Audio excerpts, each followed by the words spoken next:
Hi everyone, it's Michael and Alex from Bullion Now, bullionnow.com.au, bringing you all the good goss about go bags. Go bag. What is a go bag, Mike? I was just going to ask you that, mate. You want to give us a definition of a go bag? Different names: bug out bag, get out of dodge bag. There's a HTF bag.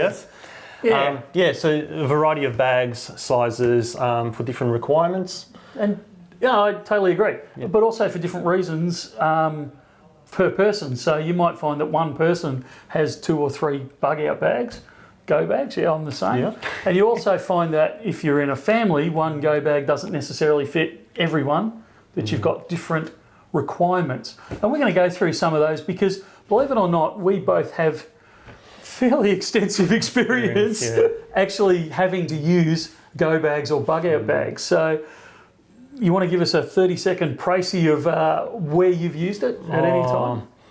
Well, it was mainly my father when he had to escape the former Yugoslavia when the communists came after him. So he had to, basically was that night, he got a call from one of his mates in the police force. So it's like, get out now or you'll never see your family again. So he just grabbed the bag and ran. And ran. And then we followed a short while later because it wasn't as bad for us as it was for him. So I got, basically you grow up with that. Absolutely. I had to be smuggled out through the borders. So, you know, that's still, when I was 5 years old, so that's still pretty strong in my memory. And even after that, we had attempts to bring him back and kidnap attempts on me to bring him back. So it's always like, watch out who's behind you, watch out for your surroundings, be ready to grab and go. So that's basically my background in that. So while Alex is coming at it from a political, literally get out of dodge survival situation, I've had to use it several times because of growing up in Australia, in the bush particularly. We were in a very bushfire prone area, and I still live in regional Victoria, which is very bushfire prone.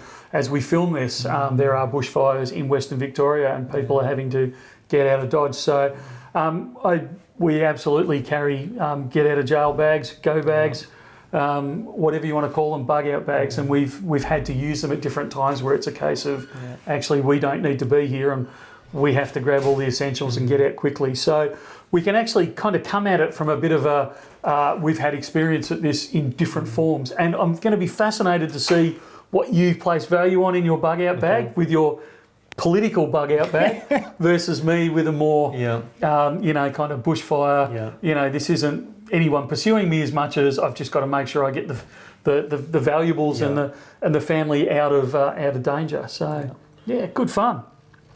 How many bug out bags do you have? A few. Give us some scenario. What do you plan for? Okay. Well, one of them is the lighter one, which I actually carry to work in, and that's the variance on the bug out bag. So that's a get home bag. So it's smaller, lighter. It's basically to get me from wherever I am, like say work, because it's weekly job. If something break down, have to get home, might take me 24 hours or so.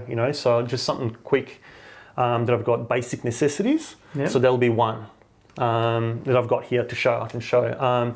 Then at home we've got general like quick bug out bags, like every family member should have one. With their specific needs, medications, ID and all that. We can cover that later. Yeah, we'll dig into it. Yeah, and then I've got larger ones, so it's not just a grab and go, but it's okay. We need to get out of here shortly. Let's pack and go to our pre-designated, which we already have places to get out to.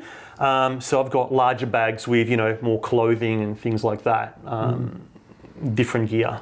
I'll just leave it at that. I think we need to emphasise that, if you're just starting out in the bug out bag, go bag kind of mind frame, you'll find that it develops over the years. I don't know how many years you've been refining your system, but I've been doing it since I was a very little kid. Still refining them. Still refining them to this day, 45 odd years later, I'm still refining them. But it's not only refining, it's finding extra assets that you can put into it. Like, for example, part of our bug out bag, and you kind of mentioned it before, is where am I going to go? Under these scenarios, where do we go? So we had a situation back in 2008, 2009, when the big bushfires were on. And we were scattered across Victoria. My wife was in one place. The kids were actually at home with a family friend that was looking after them. And I was over in Avalon helping run an air show, doing a lot of work over there. So the fact that we'd had everyone in different places meant we now had to start coordinating as to how we could get everyone and where we were going to go. So it was that kind of mindset of actually there's bushfires in the area, in all areas. What outs can we have? And so we developed, we actually need a beach run. So we've now got somewhere down the beach where we can go, and we know that if a bushfire threatens at the beach, you're fairly safe. Yeah. So we've built that kind of resource there down towards the beach where we can get out of Dodge if we need to. And that's where comms come in handy, when you're all separated, which is what? Yeah, which is why we've got the mobile phone sitting there as a prompter. So you will actually find that you'll develop over time. You'll add things and you'll take things out of the bag. There's lots of things I don't carry anymore. I used to carry walkie-talkies and that sort of stuff. I don't tend to carry them anymore because between mobile phones and sat phones, you have far better communications than you do over a walkie-talkie type scenario. So, you'll find they develop over time. All right, you want to start breaking one of these bags down and having a look at some ideas of what you keep in your bag? Okay, well I can bring out just the basic one if you like. Yeah, let's start there. The get home bag. This is the get home bag. So one of the things that's different to this than my other bags, it's really small, it's light. I don't want anything to slow me down, especially if it's a long way to get home. And I've also left room in there for basically adding things. If I need to pick some stuff along the way, I don't want to have a full bag and then can't carry anything else. Also, it's, I love the camo bags. I have a few camo and a few tactical bags at home, but I don't want to stand out either. So I just have something that I basically picked this up secondhand. I got it for like $7 or something. So just look around, see what's suitable. Basics in there, let's have a look. I can bring out the stuff. One is a basic first aid kit, which I've got in all my bags. Absolutely, everyone's got a first aid kit. Yeah, absolutely. Some water. Yep. All your bags got to have water in. This is a natural Serbian disinfectant. That you can also calm you down as well. i.e. alcohol. Just some bars. Yeah. Just a cap.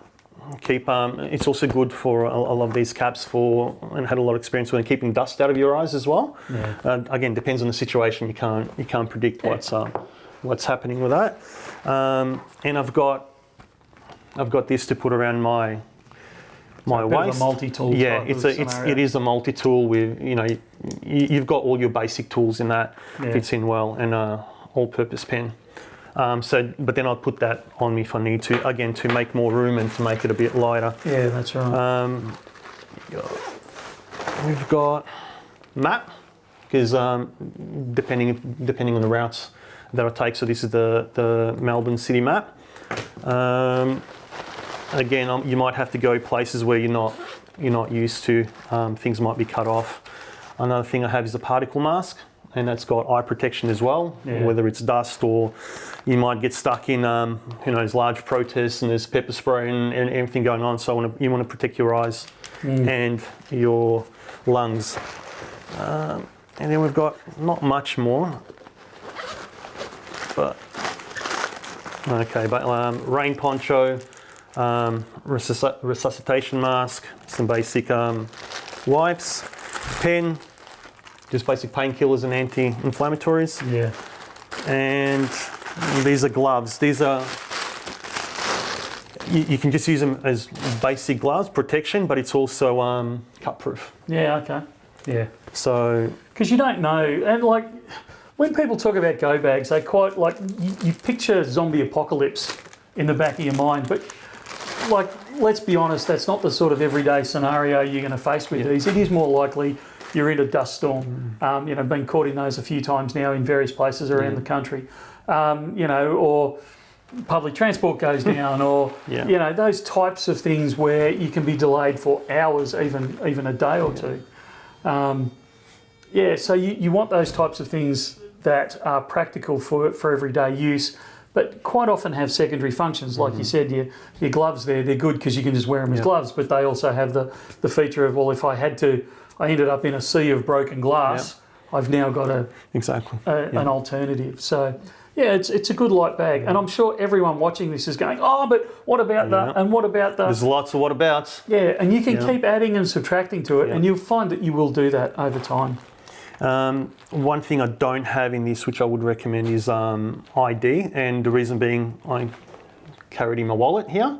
The ones at home also have like USBs, and I've got photocopies of license, something with your home address. Yes. Passport, any important documents, birth certificates, anything like that. So that's scanned and on a USB stick that you can use, and that will be more in cases like bushfires or where they're cording off an area and you ask for your Ausweispapieren. Yes. So so you've got to prove your identity in order to be let in your region. One of the things that we learnt back in the 2008-2009 bushfires was a lot of people bolted at the last minute, and that's the worst thing you can do is bolt, particularly without a plan, just going. Which is why, if nothing else, these go bags start these sort of conversations of, what are we going to do? Where are we going to go when this happens or when that happens? So you've already kind of half got a mud map in your brain of what you're going to do. But back in in the fires back then, a lot of people ran and they lost or they left behind all their ID. Now, areas down our way, so I was down in Gippsland at that stage, down there, like sections of Gippsland were blocked off for a month, 6 weeks, 8 weeks at a time. And these people had no ID at all. They had literally left with the clothes on their back, and that was it. And all of a sudden, they're in scenarios where it's like, well, you can't withdraw money from the bank because you can't prove who you are. You can't, you couldn't access government help because you could say you're Bill Smith, but that means nothing on the Centrelink computer system. So they couldn't even get the government assistance that had been set out for the victims of bushfires because they couldn't prove who they were. And that was before they got back to their houses and realised that their house was no longer existing. So all their documentation had been burnt. Yeah. So keeping a digital copy of it is a brilliant idea. It absolutely is. The other thing that you can do, or as well as you can do, and a lot of people don't realise this, is you can actually get a second copy of your Australian passport. I didn't know that. Yeah, you can. It's called a concurrent passport. You've got to give them a reason as to why you need it, but you can actually get a second copy of your passport, and it's really designed more around people that go into some countries, and when they come out of that country, it's got the stamp on there. And maybe that stamp's not friendly if you're going into another country. Right. So it's pretty much designed around that. Or if you're travelling extensively and you've got, like, applying for visas and that, it can delay your passport. So you have a second one so you can back. So this is what you learn when you work for an airline. I'm going to look into that. Yeah. But you can get a concurrent passport. So we actually have our main passports at home, and we have a concurrent passport stored in a secure facility off-site. We also have digital copies of our passports, driver's licence, Medicare card, all that sort of stuff. So we've got that. But if I lose our original one, I know that off-site I've got a backup one for all my family that I can go to and actually pull out of storage and go. Two things on that. One is also, if you can, I would highly recommend getting a second passport. I'm applying one now. If you can, like say for a grandparent clause or if you're born so I've elsewhere. got an Australian one and I've got a British passport because I married a POM, but also my parents were English as well. So I totally agree with that statement. So getting that, if you can, while you can, and especially with the last few years with what's happened and who could come in and out of the country, that's a bonus. The other thing I would say with the copies of the IDs and the passports, and if you have it, that's great, but if you lose your bag, you've lost it. So in your partner's or children's bags as well, so rather than everyone have just their own, I would recommend everyone's is on each USB stick. So if one bag goes missing, you can't prove who you are, they can, but if you've got everything across the range, it's another backup upon backup upon backup. Yeah. You can also get USB drives that are secured. Yeah. So they require, passport access, that sort of password access, that sort of stuff. So look, you do have to. It's like anything. You solve one risk, but you open yourself up to another risk. So you have to measure those risks and see which is a greater risk to you. And you're right. That's something to be incredibly careful of. We actually use a slightly different system to you in that I use almost like a 3-bag system, where we have the SHTF bag. Yep. What are we going to do if we enter the zombie apocalypse? Yes. And that's got one set of gear in it. Then I'm not showing that one on camera, by the way. Well, neither. Ruben actually said, why don't you bring in one of your go bags? And I thought, I was having a look at them last night thinking, I'm not really comfortable with showing what's in some of these bags. And then we've also got the bushfire one. And then I've got a third one, which is where the documents are, because I may or may not want to take those with us. Yeah. So we're talking, like you said, the driver's license, the passport, all that sort of stuff. But it also includes a lot of the family photos that are important to us. So whether it be copies of those or certain originals, it also includes, and in all our go bags we have, as well as our third documents or precious bag, we also keep things like some cash. Yes. So, for someone who doesn't like to keep cash, which I don't, I'm not a huge fan of, I don't like storing wealth in cash. I absolutely keep cash in our go bags because you just don't know. Cash in different denominations, and I would say coins, like $1 and $2 coins, especially if you're going through and no one's got change, or you need, say, vending machines that accept the coins. So I'll do that. I've got rolls, like the Armour Guard and those bank rolls. Yep. They're easy to store. They don't rattle around, so they don't make sound as well. Like if you were to put it in all the different coins in a bag. And I've got similar one with you with the documents, the original documents like birth certificates and all that. Yep. And that's in a fireproof fiberglass protective bag. Yes. Yeah. So got one of those. And that's the sort of thing you got to think about. You got to keep these things safe, but you've got to try and fireproof them as well, because you just don't know what's going on. And you are. Well, I'm trying to minimise the prepare for the worst. You are actually preparing for the worst in some of these scenarios. So if you can get a bag that doubles as a fireproof bag, it's that multi-purpose type scenario. But having experienced what I experienced in my younger years, it's just also a big mental health check for me. Yeah. It's insurance. It's basic insurance that doesn't really cost much. You can build it up over time. As we were saying before, you can change and swap over as you go, but it's just peace of mind. And I like having peace of mind, especially in the current world we live in. Yeah, that's actually, I didn't write this in my notes, but having copies of your insurance is actually a really good thing. Even just electronic copies is enough, but having electronic copies of insurance, because if your house burns down, those types of things, where am I going to find the insurance details? And if you're anything like me, you've got multiple insurance policies, and we've got multiple cars, because I drive, my wife drives, we've got a work car, we've got I've got kids that drive, and I can tell you that they're not all insured with the same company. So it's like, oh man, which car is that? Oh, it's the house insured with these guys, or so it's all on a hard drive, on a thumb drive. So this is a Bullion channel. Does Bullion play a part in your go bags? Yes, it does. Not in this one, so you can get those ideas out of your head if you see me down the street. That's why I don't carry it just to get home back. But of course, because at the end of the day, if I have to grab and go, I don't want to leave my bullion behind. And especially as I prefer more of the yellow rock to the silver one. Again, from my background, it's easier to carry. You've got more wealth to carry. I also have, like, in a more long-term scenario, this is why I'm a fan of fractional bullion. Yeah. I'm a fan of fractional bullion. Agree. And it's not just gold, it's fractional silver, fractional platinum, although don't have as much fractional platinum, but I'm a fan and stacker of fractional silver. And I love that, and that's one of my reason for it. And this is again more, different scenarios. Everything's a different scenario, but also have fun with it and also keep adding to the stack with it at the same time. So I'm not complaining. I'd almost say I have a little bit of silver in my go bags, but I actually don't carry silver in my go bags, and I don't care. The silver that I do have, I don't care if it gets caught in a fire, because all it's going to do is melt and become a puddle in the bottom of the safe, and we'll scrape it back out and I'll get it refined and away we'll go again. So that one doesn't worry me. But I absolutely do carry gold in some of our go bags, and it's fractionals. Yes. I do carry, like in the serious go bag, like, you know, the zombie apocalypse type go bag, there's a variety up there all the way up to the 1 ounce bar. And that's purely there for store of wealth. Yeah, okay, I may use it for trading, although I probably won't.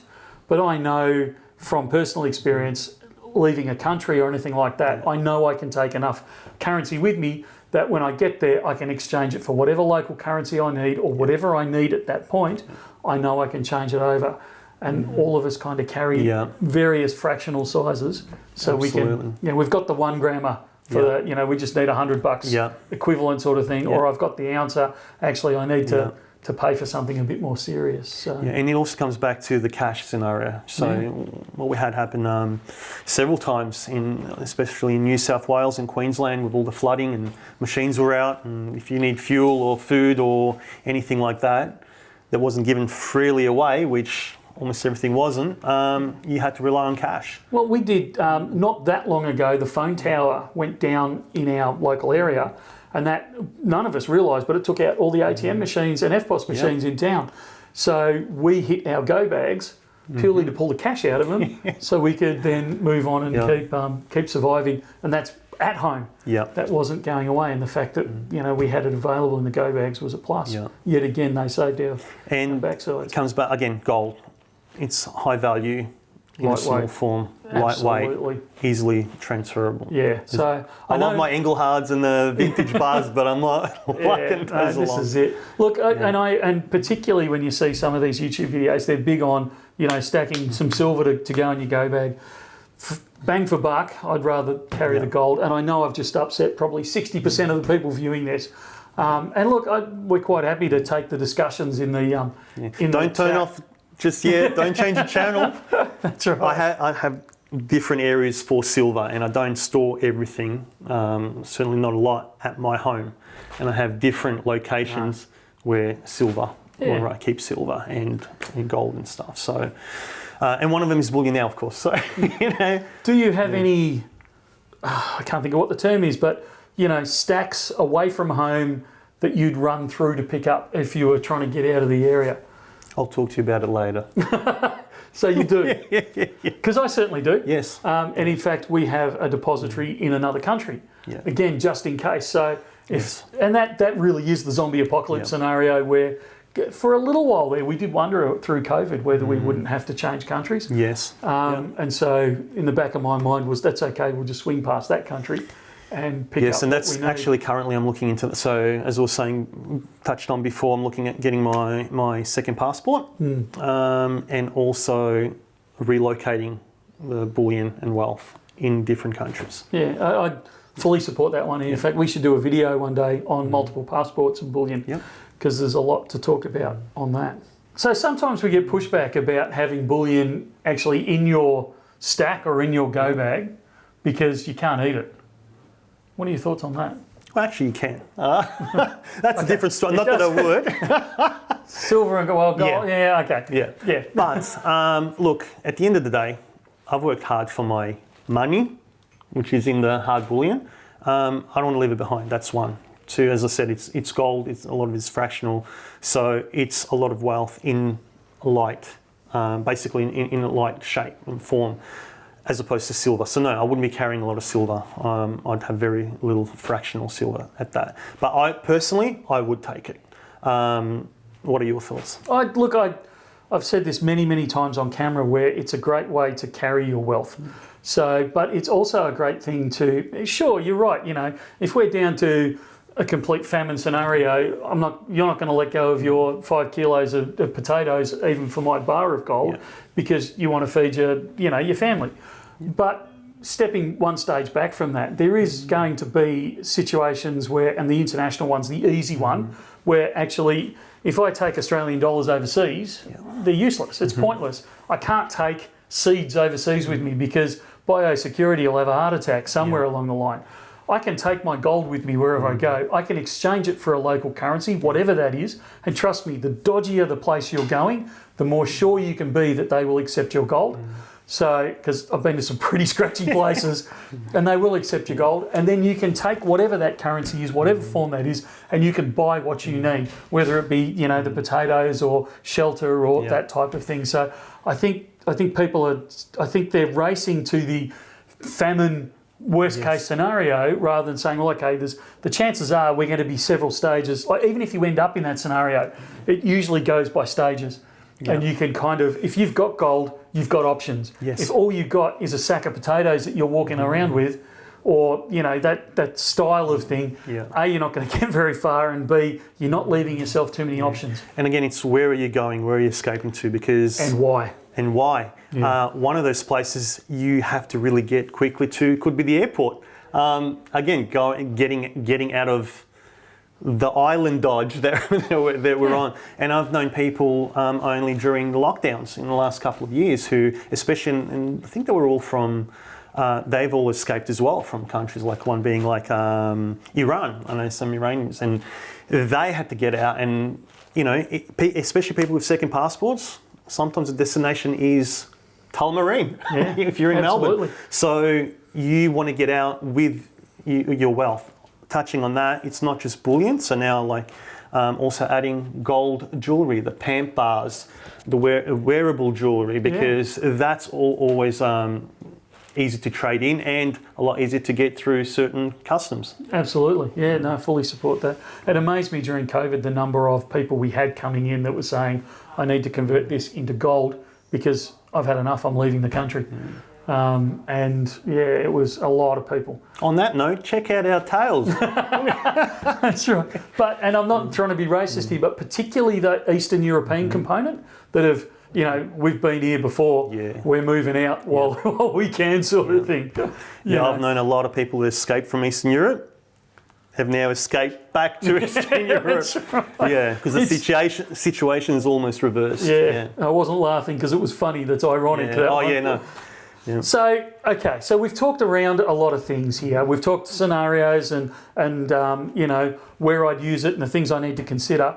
What do you consider to be the essentials? And every single person's going to have a different opinion on this. So I know we're going to get but you didn't mention that. I get it. We're not going to mention everything. But what are some of the core things for you to have in your stack? Well, if you're overseas, personal defence items. Which Australia is very safe if you're from it, so we don't need that by law. That's right. By law, so apart from that, you'd want water. You'd want, again, if you're looking for a few days, something to start a fire. I've got both sealed in waterproof bags, like brand new Bic lighters. I've got waterproof matches. They're a big one, the waterproof matches. Yes. What else do I have? Even for, first aid kits, even a few rolls of toilet paper, sanitary pads, whatever, whoever needs what they need should be in their bags. And the more people that go with you, you can always tailor the bags with them so you can carry more items. Absolutely. And the first aid kit you need to tailor to your situation and your family because, I've got asthma, so our first aid kit includes asthma gear just in case. Yep. Those types of things you need to think through. I also think it's really important to include some of the luxuries of life. You mentioned one, toilet paper. Yeah, sure, I know how to use gum leaves as well as the next person, but I can tell you what, my sorbent is far better than my gum leaves every day of the week. So don't be frightened of packing some sorbent in there. Yeah. It's socks. Great barter tool too. Yeah, absolutely. Socks. Yes. There is nothing worse than having soaking wet feet and having to walk a dozen miles. That's one of the ones I've been contemplating putting in here. I don't think so because it's not that long of a journey. But in all my other go bags, we've all got extra socks in. Yeah, you've got to have them. Just to stay sane more than anything else. You've got to stack, I would say, painkillers. I know we've kind of touched on first aid, but even just basic, grab some Panadol, something along those sort of lines, because there's nothing worse than having a headache. And I know in one of the smoky environments that we escaped from, well, not only did I have trouble breathing, but it caused headaches, and we were all suffering from a headache. It's really hard to think when you've got just ignoring headache. You might not be prone to it, but someone in your group maybe, or someone you meet up with, maybe. So it's always good. Yeah. Again.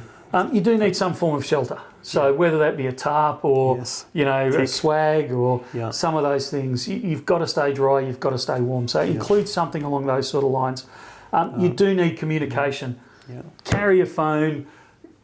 A radio is not about... I know I said I ditched our radio, and I actually lied slightly. We've got it in some of our more serious bags, but we don't tend to carry the radio quite so much these days. But you've got to have some form of comms. One thing, absolutely, and comms, this is from other training, but without comms you don't move. So it's like, again, different scenarios, but comms upon comms, backup upon backup upon backup. So we'd have sat phones, CB radios, mobile phones, spare batteries. Oh yeah, got to have spare torch, batteries. head torch especially. I'm a big fan of the head torches because it leaves your hands free.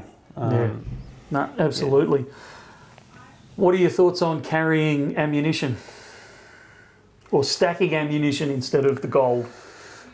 Well, back in the old country, we were stacking ammo before we were stacking gold. So, big fan. Part of my training before was with pistols, ammunition, PSD, or personal security detail. So, with that, also training.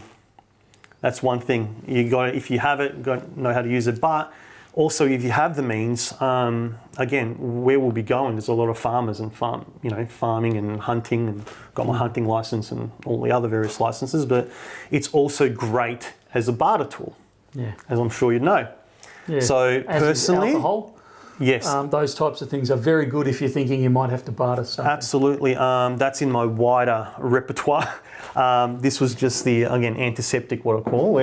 That's how I justify that one. But I don't really drink. I'm a bit of a social drink only, but I've got a lot of alcohol that's always been given to me, but I keep it.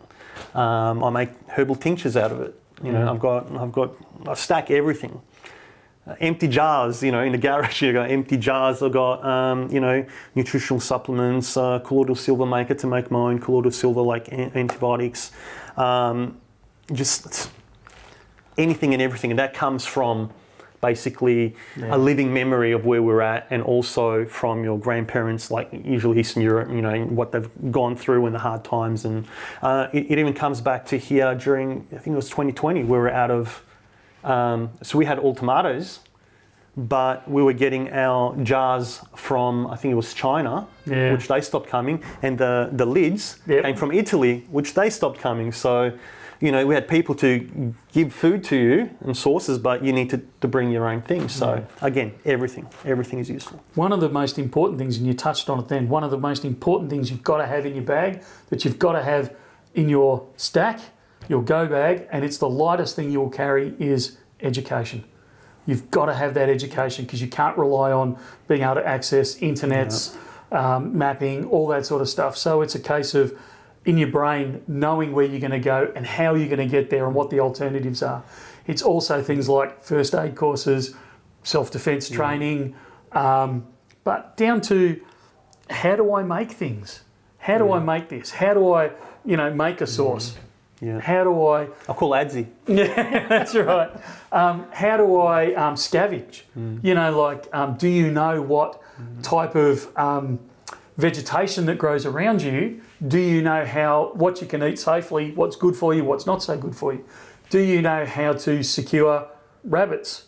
If you're a bit of a carnivore like me, can you live off the land in any form? And it's better to get that education down pat now before you need it than when the world goes pear-shaped, and now all of a sudden, again, not wanting to drag us back to COVID, but it's the most recent thing where, when we sat around as a family of what are we going to do in these scenarios, one was, what do we do for a meat source? Well, I've been catching our food for many a decade now.